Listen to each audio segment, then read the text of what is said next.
സംസ്ഥാനത്ത് ഗ്രാമ ബ്ലോക്ക് ജില്ലാ പഞ്ചായത്തുകളിലെ അധ്യക്ഷന്മാരെ ഇന്നറിയാം. 11 നിന്ന് 26 ഉയർത്തിക്കൊണ്ടാണ് വിവിധ പഞ്ചായത്തുകൾ ഭരിക്കാൻ BJP തയ്യാറെടുക്കുന്നത്. രാവിലെ പഞ്ചായത്ത് പ്രസിഡന്റുമാരെയും ഉച്ചയ്ക്ക് ശേഷം വൈസ് പ്രസിഡന്റുമാരെയും തിരഞ്ഞെടുക്കും.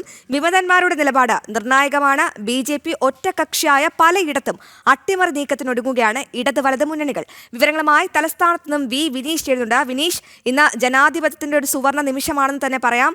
ഈ ഗ്രാമ ബ്ലോക്ക് ജില്ലാ പഞ്ചായത്തുകളിലെ അധ്യക്ഷന്മാരെ എപ്പോഴാകും തിരഞ്ഞെടുക്കുക? ഒപ്പം BJPയുടെ ഒരു നേട്ടം, തദ്ദേശ തെരഞ്ഞെടുപ്പിൽ BJPയുടെ ആ നേട്ടം കൂടി എടുത്തു പറയേണ്ടതല്ലേ വിനീഷ്?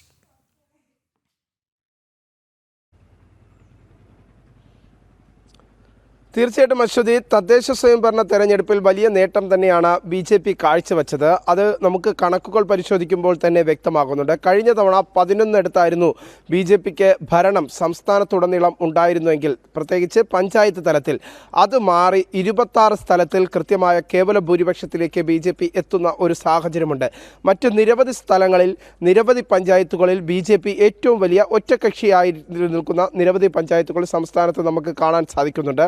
എന്തായിരുന്നാലും ഇന്ന് 10 മണിക്കാണ് ഈ പഞ്ചായത്തുമാരുടെ അധ്യക്ഷന്മാരെ തിരഞ്ഞെടുക്കുന്ന നടപടിക്രമങ്ങൾ ആരംഭിക്കുന്നത്. ഈ പഞ്ചായത്ത് ഭരണസമിതി ആദ്യം ചേരും. അതിനുശേഷം ഈ പഞ്ചായത്ത് പ്രസിഡന്റുമാരുടെ നോമിനേഷൻ നൽകും. അതിനുശേഷമായിരിക്കും ഈ തിരഞ്ഞെടുപ്പ് നടക്കുക.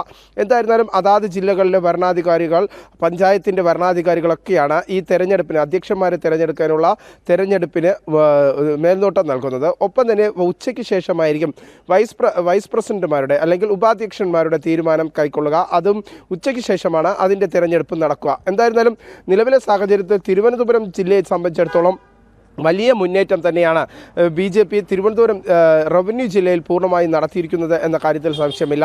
നമുക്കറിയാം, മുതാക്കൽ, അതിയന്നൂർ, ഒപ്പം തന്നെ വിളപ്പിൽശാല, ഒപ്പം മാറനെല്ലൂർ, അങ്ങനെ 6 പഞ്ചായത്തുകളിലാണ് BJPക്ക് ഭരണം ഇത്തവണ ഉറപ്പിച്ചിട്ടുള്ളത് തിരുവനന്തപുരം ജില്ലയിൽ. അതുകൊണ്ട് തന്നെ മറ്റു നിരവധി പഞ്ചായത്തുകളിൽ BJP ഏറ്റവും വലിയ ഒറ്റകക്ഷിയായ നിരവധി പഞ്ചായത്തുകളുമുണ്ട്. അതുകൊണ്ട് തന്നെ പലയിടങ്ങളിലും BJP ഒറ്റകക്ഷിയാണ്. അപ്പോൾ ഈ പലയിടത്തും ഒരു അട്ടിമറി നീക്കത്തിന് ഒരുങ്ങുകയാണ് ഇടത് വലത് മുന്നണികൾ.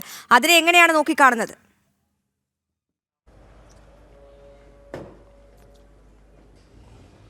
തീർച്ചയായിട്ടും നമുക്കറിയാം, ഇന്ത്യ സഖ്യം രഹസ്യാത്മകമായെങ്കിലും സംസ്ഥാനത്ത് സജീവമായി നിലനിൽക്കുന്നുണ്ട്. പ്രത്യേകിച്ച് തദ്ദേശ സ്വയംഭരണ സ്ഥാപനങ്ങളിലേക്ക് അല്ലെങ്കിൽ പഞ്ചായത്തുകളിലേക്ക് ഇന്ന് പഞ്ചായത്ത് അധ്യക്ഷന്മാരെയും ഉപാധ്യക്ഷന്മാരെയൊക്കെ തിരഞ്ഞെടുക്കുമ്പോൾ BJP യാതൊരു കാരണവശാലും അധികാരത്തിലേക്ക് എത്തരുത് എന്ന ഒരു നിലപാട് UDFനും LDFനുമുണ്ട്. ഈ ഘട്ടത്തിൽ സ്വതന്ത്രന്മാരെ പിന്തുണച്ചുകൊണ്ട് അവിടെ പഞ്ചായത്തിൽ ഏറ്റവും വലിയ ഒറ്റകക്ഷിയായി BJP നിൽക്കുമ്പോൾ അതിനെ അട്ടിമറിക്കാനുള്ള ശ്രമങ്ങൾ ഇപ്പോൾ LDFൻ്റെ ഭാഗത്തുനിന്നും UDFൻ്റെ ഭാഗത്തുനിന്നും ഉണ്ടാകുന്നു എന്ന് തന്നെയാണ് നമുക്ക് മനസ്സിലാക്കാൻ സാധിക്കുന്നത്.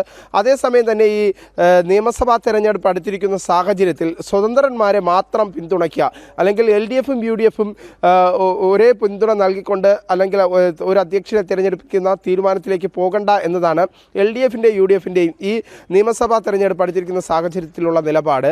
പക്ഷേ സ്വതന്ത്രന്മാരുണ്ടെങ്കിൽ അവരെ പിന്തുണച്ചുകൊണ്ട് LDFും UDFും അവിടെ അധികാരമാറ്റം കൊണ്ടുവരാൻ, അല്ലെങ്കിൽ BJP ഒറ്റകക്ഷിയായ സ്ഥലങ്ങളിൽ BJPയെ മാറ്റി നിർത്താനുള്ള ശ്രമങ്ങൾ നടക്കുന്നു എന്നതാണ് നിർണായകമായ ഒരു കാര്യം. എന്തായിരുന്നാലും ഇന്ന് വൈകുന്നേരത്തോടു കൂടി തന്നെ പൂർണ്ണമായും എത്ര പഞ്ചായത്തുകളിൽ BJPക്ക് ഭരണം പിടിക്കാൻ സാധിച്ചു എന്ന് സംബന്ധിച്ചുള്ള കൃത്യമായ റിപ്പോർട്ടുകൾ പുറത്തു വരും. എന്തായിരുന്നാലും നിലവിലെ സാഹചര്യത്തിൽ 26 പഞ്ചായത്തുകളുടെ ചുമതലകളിലേക്ക് BJP വരും എന്ന കാര്യത്തിൽ സംശയമില്ല. ഒപ്പം തന്നെ LDFും UDFും നിർണായകമായ ചില സ്ഥലങ്ങളിൽ അവർ തമ്മിൽ പോലും, പ്രത്യേകിച്ച് LDFും നുള്ളിലെ ഘടകകക്ഷികൾക്ക് പോലും അഭിപ്രായ വ്യത്യാസം ഈ അധ്യക്ഷ സ്ഥാനത്തെ ചൊല്ലിയുണ്ട്. പ്രത്യേകിച്ച് ഏകാധിപത്യമായി LDF നിലനിൽക്കുന്ന ചില പഞ്ചായത്തുകളുണ്ട്.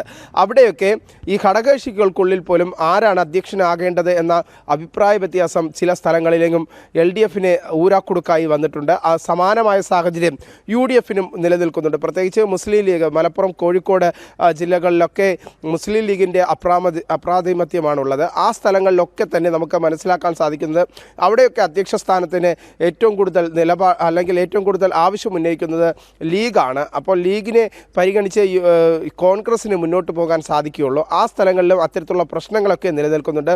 ഇതൊക്കെ ഏതൊക്കെ തരത്തിൽ അട്ടിമറി സംഭവിക്കും എന്നത് നമുക്ക് നോക്കി തന്നെ കാണേണ്ടിയിരിക്കുന്നു. വൈകുന്നേരത്തോടു കൂടി രാവിലെ ഉച്ചയോടുകൂടി നമുക്ക് കൃത്യമായ അധ്യക്ഷ പദങ്ങൾ സംബന്ധിച്ചുള്ള കൃത്യമായ വിവരങ്ങൾ പുറത്തു വരും. അതിനുശേഷം ഉച്ചയ്ക്ക് ശേഷമായിരിക്കും ഒരു പഞ്ചായത്തിന്റെ ഭരണം. നമുക്ക് ആ പൂർണ്ണ രൂപം ലഭ്യമാകും. സംസ്ഥാനത്ത് നിന്ന് ഗ്രാമ, ബ്ലോക്ക്, ജില്ലാ പഞ്ചായത്തുകളിലെ അധ്യക്ഷന്മാരെ അറിയാൻ സാധിക്കും. വിനീഷാണ് തലസ്ഥാനത്ത് നിന്നും വിവരങ്ങൾ നൽകിയത്.